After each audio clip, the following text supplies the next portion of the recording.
Hey guys, welcome to Get Forked. Excuse me.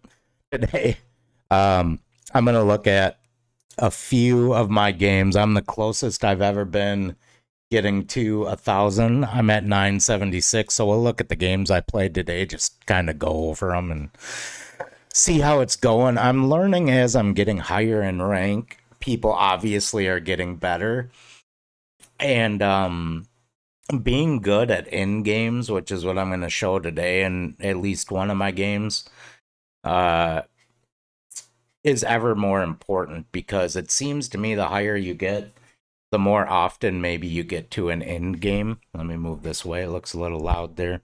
Um, so yeah, turn that down a little bit. Maybe that's better. Oh, all right, there we go. Okay, so let's look at the first one. Today is the 7th, so we'll look at actually, let's look at the last game I lost, which looks like yesterday, or it might have been early this morning or something. I don't know. Anyway, I hate losing. If anybody plays chess and takes it at all, I take it as seriously as I can. I'm just competitive. I don't like losing games, video games, anything. Um, does anyone else ever get that? Just irate when you lose a chess game? Like just irate?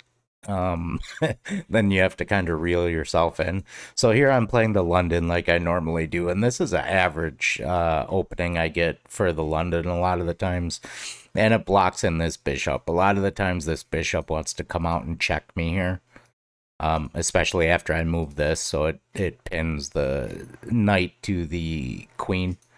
But when this pawn comes out, I see that that's not possible. So at that point, I'll go ahead and move this knight out because this pin, oops, that pin isn't going to happen. And then I'll move this up to defend this in case they push. Then I can take, or, take, or take with the bishop. I don't know what's best in that situation. Most people actually don't push this on me yet. I haven't really had that. When this knight comes out in the London, I usually move this up here to prevent it coming here, or I'll push it up all the way, hoping they'll take and take the pawn with my bishop. In this case, I just move it up here, drop this back, hoping that they'll take, so I can open up, take back and open up the H file. That is happening less and less as I go up in rank. People know the London. They know that people want this H file open. Um, they tend to know that this bishop is more important in the London than the dark squared one. So I take with the pawn to try to just create some instability, I guess, up here. And I don't like this now that that pawn is gone because he can target this. Nothing's defending it. So in this case, I move the queen to defend and pressure this, even though it's defended, so I can't take it or anything. So we trade my good bishop for the knight. I don't really like that trade. It's not good. Because that bishop is good in the London.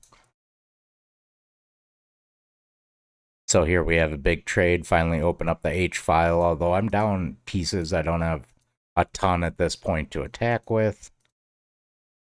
Takes my queen. Not good. And at this point, I'm just kind of trying to survive. I'm down. Not a great game. So I resign at that point, I think, or it's mate. Might have been mate, checkmate. So let's look at something different. I didn't like that game. This wasn't a good one. We'll look at this one that I played. And 968 here, which I've been hovering around 968. I'll lose a game or two, I'll win a game or two.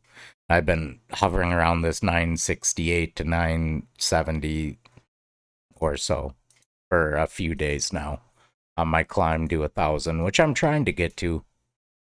I only try to play chess when I'm mentally able to. It takes a lot of concentration. If I'm not feeling it, I won't play because I'll lose more. Chess seems to be a mental game as well as, remembering your moves and your lines and your openings, your end games, etc. So there was no exchange in the middle with the Caro, which is common. Either they'll push or exchange. So I decided to fianchetto this to kind of play it like an exchange, try and castle and hopefully get an attack going down here somehow. If I remember correctly, I don't think that happens. When this knight came out to here, wherever it came from, there, I think, I move this knight in case this jumps in. I need to have something to deal with it. So that's why I moved that knight there. Castle, just to get my king as safe as possible. This knight does decide to jump in, so I take back. And now I have a pin on my knight and to the bishop. So if I move my knight, my bishop gets taken and we trade. I mean, it's not the end of the world, but I'd like to keep this bishop. So I move that out just kind of to block any stuff there, I guess, or make it difficult. Keep an eye on this square, also defended by the knight. And he's pushing pawns up here, trying to form some type of attack on the right. So I'm trying to deal with that as best as possible. Here I move this pawn up. My thinking was that if he takes, I can take with the queen. And if he takes this, which I think he does, yep. I didn't take back here, which I think maybe I should have, but that would have activated his knight here. Instead, I move this and kind of sacrifice this pawn. I don't know if that was good or not. I don't think that it was. My thinking was that my bishop was out and his knight is still farther back, so maybe that's better. I don't know. Honestly. So I drop my bishop back to get it away from the pawn and just keep it alive as long as I can. And now he moves his queen out, so I start trying to target this. And this is a high-rated player. For me, it's a high-rated player. Like 1,000's pretty good. Like you're getting pretty good around 1,000 in my opinion. Like that's what I'm trying to get to. And yeah, I don't know. The games are just harder once somebody hits 1,000. It's like there's a slight difference there. It's like they see what you're trying to do, and I see what they're trying to do, so it does make it more complicated. Now, should have I taken with the pawn or the bishop is a question. Taking with the pawn kind of locks in the bishop, but if I take with the pawn, if I took with the bishop, he could have traded my bishop for the knight. So that's the reason I took the pawn. Because if he does decide, then I have this protected by the knight. Or if he jumps in, I can move my knight in. I probably would have taken with the bishop to threaten the queen because the knight doesn't, from what I see, have a good square to go to afterwards, really. And then, again, I'm just targeting his queen because it's out in the open. And if I can get the queen, I'll win the game, most likely, So I take the knight. I'm okay with that. And I take his bishop. Okay with that trade as well. There's really no threat here. He can't really do much. That's a free pawn at the moment, but then his queen is kind of in the back lines. Move out the pawn to threaten it. I do understand he has a check here. I have this, and I also have this. A lot of the times, for whatever reason, I've noticed people understand that queen moves up and down, and they understand it moves diagonally. But a lot of the times, up to 800, 900, even 1,000, I've seen it. People just kind of will blunder sideways queen moves.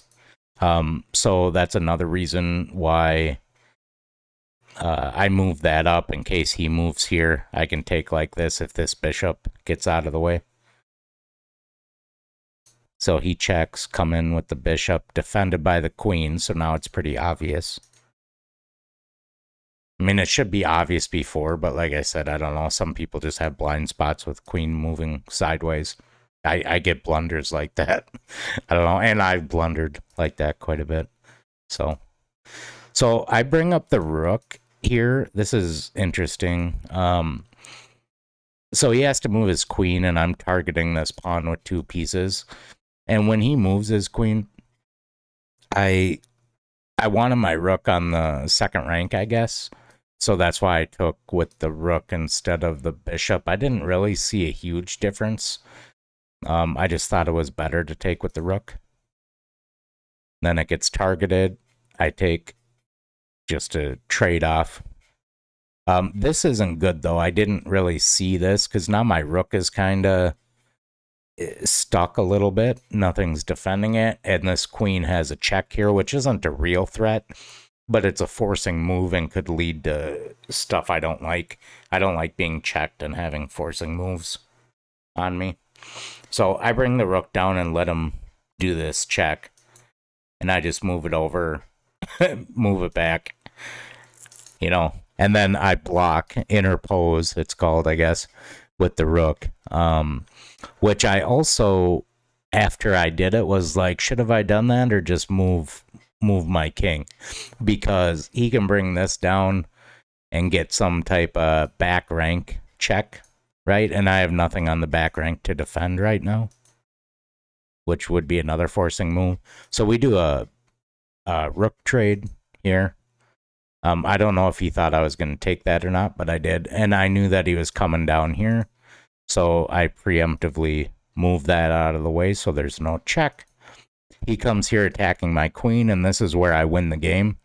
So I pin his rook to the queen, and for some reason he just blunders, oh, got to move my rook, but, you know, forgot that the queen was there.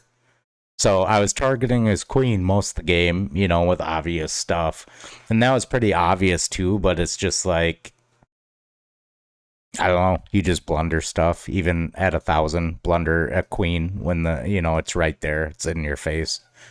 But regardless, yeah, won that one. And then we'll look at the other one I played today too. So this one went to an end game, and like I said, the higher rated I'm getting, kind of the more it goes to end games. And I don't know, I don't think that my end games are really as strong as they should be. So here's an identical London so far, which in this case, I think you're supposed to bring this up and turn it into a Queen's Gambit to get the best advantage. So I tried to do that. I am aware that this knight can go here and attack my bishop. Some people like to do that. So I go here, pinning the knight to the queen, and I'm okay trading off this bishop. So I just take to get that knight out of there because I don't really like that knight over there. Moving up this pawn to target this, defended by the queen. He moves back. Come up here, defended by the knight. And this is trapped. So if it goes here, the knight can take. If it goes here, queen, pawn take. I guess it's not trapped. It could move back a square. So it takes, I take, queen comes out. And now I'm a little bit nervous because I'm not castled. I don't have a lot of stuff developed. My pieces aren't just developed. So my main goal right now is it'd be nice to be able to target this with the rook, but I can't because the rook isn't defended by anything. And I'm like, oh my gosh, I spent all this time moving pawns, doing a couple trades, and now I'm ill-equipped to deal with a queen. So my number one thing here is to get pieces out and get my king castled or get some type of defense for this rook so I can do something with this file. So I move that out and I bring my queen here. If he takes, I take his bishop. It's a trade. He brings his bishop here, targeting the queen, and I'm okay with a queen trade because I'm so underdeveloped, I guess. So we trade. He takes my rook. I just missed that, but I didn't have a lot of options that I saw. So here we go. I get my knight out. We castle. And I'm okay trading that too because I don't want two things here. So I just want to remove his active pieces, basically, was my thinking. So I'm just going to trade. And then I move this over here so he can't check me. Not that it would have done anything, but now this knight really isn't doing a ton at the moment. Bring that up to make him move his knight. And I know he wants to go here, forking. So I take that, pinning the rook to this. That way, if he goes here, not a threat, I can just move the rook. Or pinning the rook to the... I don't know what I said there. You know what I mean, though. Move the bishop to pin the rook to the king. I'm tired. I have a little puppy. I get woken up 3 times a night, so running on like no sleep for the last 2 weeks. All right, he moves the knight. And this is pinned, so I am aware of this. Like, I thought he would move this here and then maybe try to come up here or something.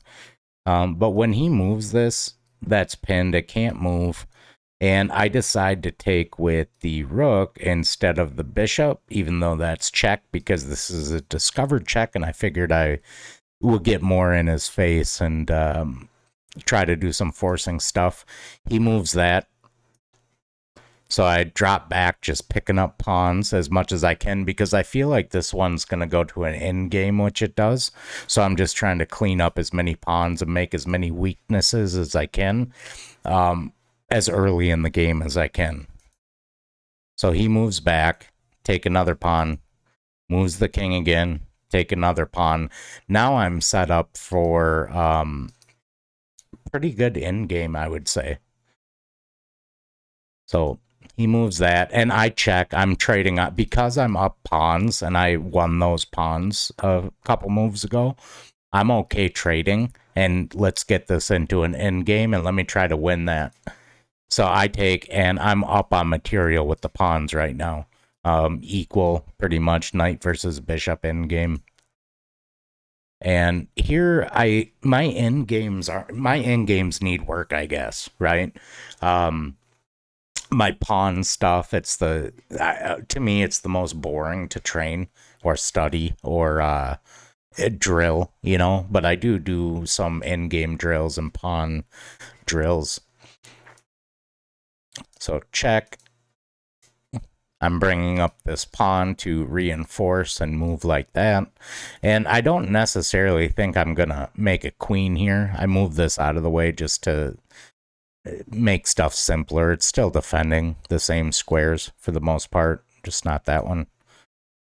Move up, or he brings his knight. I move up and check. And I'm hoping that he takes this with the knight, because then I'm up a piece and I can probably win that and get my king active.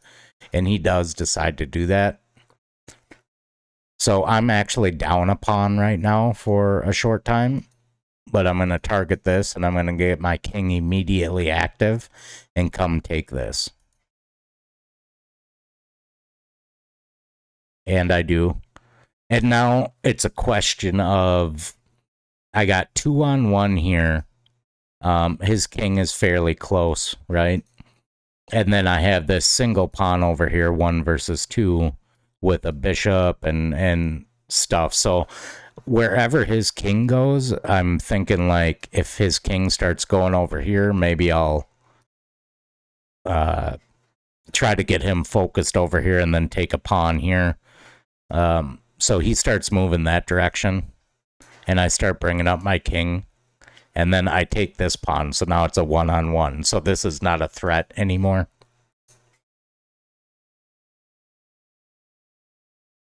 And I'm not sure why he moved to that square instead of this square to take this pawn.